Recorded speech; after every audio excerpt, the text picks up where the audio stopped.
So we're exploring modernity, but we're going to do it in a completely different way, perhaps a way that you haven't heard it. So we're consumers. We are Nietzsche's last man. Do we ever consider that we are a civilizational product of modernity? What do you understand by modernity when a person says as much?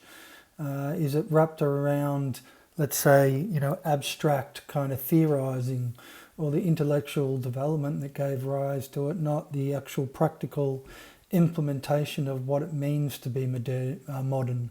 What does it even mean to be modern? Do we understand modernity in reference to what it surpasses? Is that sufficient enough to understand what we're beholden to when people talk about it?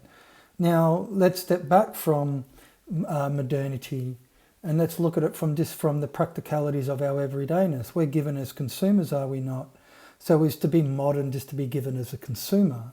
So if that is the case, then what can be ventured when you're talking about modernity or liberalism or the worldviews that say have informed its development and everything else like this? What can you get out of that if, once again, we're the principal product?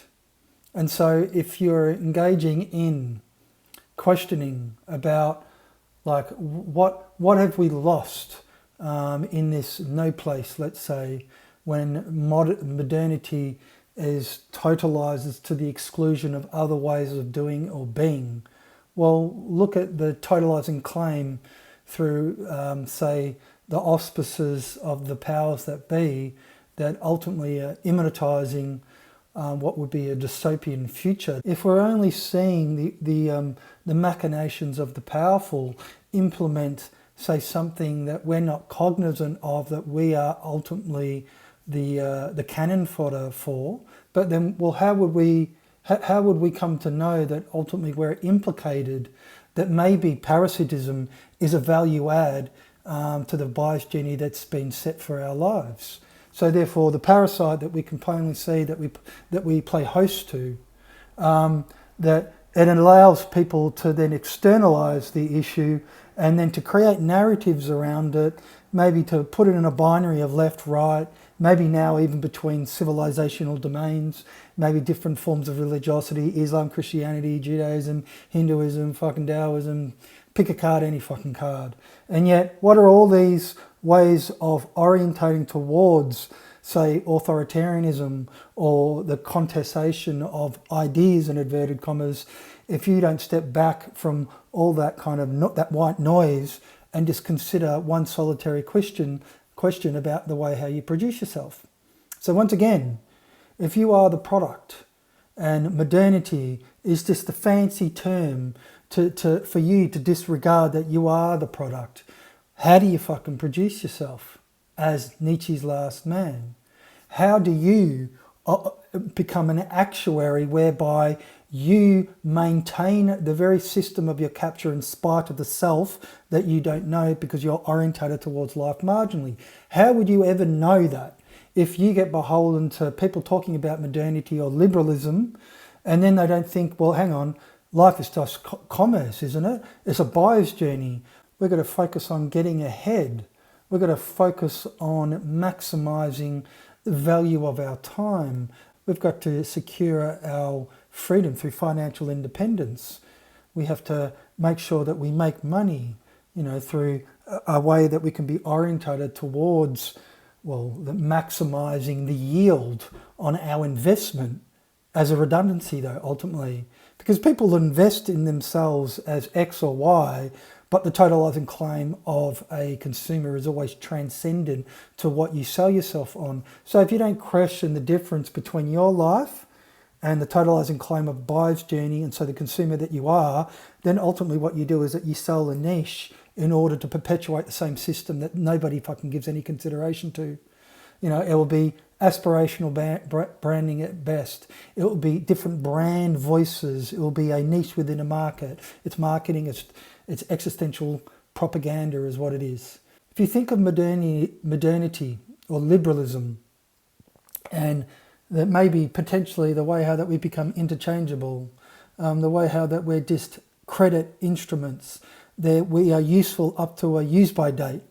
Well, think of that. The use-by date. You're going to be requalified through the apparatus of capture that requires a different form of life to sustain the very parasitism that basically people can't recognise that they pay host to through the spiritual disease that they are infected with.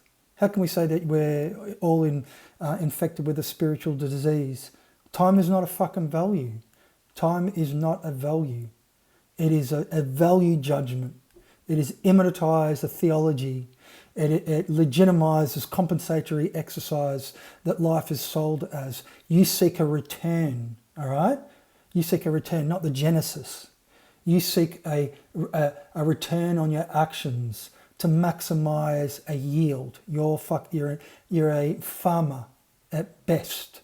So you're farming the lack of agency that you're credited without you even knowing it. Why? Because when you're orientated towards life as a compensation, you feel you need to be compensated for being born because you become twice born through the use of a credit you are not the originators of. So any fucking tech bro, any kind of crypto bro that doesn't understand the significance of distributed ledger technology has got nothing to do with the origination of credit or who owns credit, but it's the credit of ownership compared to the ownership of credit is the difference. You need to work on that to understand how the technology could be democratizing in a way that's completely outside the bias genie that's been set for crypto now. I mean, so any talk of resetting the dollar system, let's say, with stable coins or even Bitcoin, well, it's still a fucking bias genie. You're still legitimising a credit you are not the originator of. You're still legitimising the technological claim over human action. Because why? Well, you give credence to basically a machine minting a credit. All right, and that's meant to be what? That's meant to be liberating from parasitism, maybe you can say, but not to the degree when you're actually looking at life. And these people refuse to look at life because they never question the principal truth claim that we acquit ourselves of when time's presupposed to be a value. So we have a bad faith. The bad faith is that we outsource our thinking when we do not ask that singular question. And that is essentially what modernity is. You could say modernity is the totalising claim of a way of life that excludes asking one question. Do you have a choice on the way time's given to you? Are you commanded to produce yourself as a fucking consumer? If you start to see it that way, then any way that you get sold on authoritarianism, the different fucking flavours of it that we've known through history, whether it's an theocratic one or whether or not it's a technocratic one, they are the fucking same. It doesn't matter. You have to think of, well, what's existential totalitarianism? That is more encompassing than any other forms of totalitarianism that we've known. But if you can't see the dystopian future that these parasites are going to hold out for you is contingent upon your unavowed utopianism. How can we say that? You have unavowed utopianism. Can you be spatially orientated to the market for your time? You're orientated towards the marginality of your time through work-life balance. Hence, you're an actuary. You are preserving. You don't risk anything beyond the bias journey. And so therefore what you do is that you insist the very system of capture in spite of the self that you do not know, because you won't venture beyond the pale. You won't go outside of the realm and question everything. So question it right down to your feet, right down the way how you move to place. Are you beholden to no place? Can you move spatially? If you cannot be orientated towards the market for your time, then that means to say it's a totalising claim. You acquit yourself of that claim. So therefore you're a penitent. So immanentization of theology. You're a fucking penitent and nobody even knows it. This is what we explore.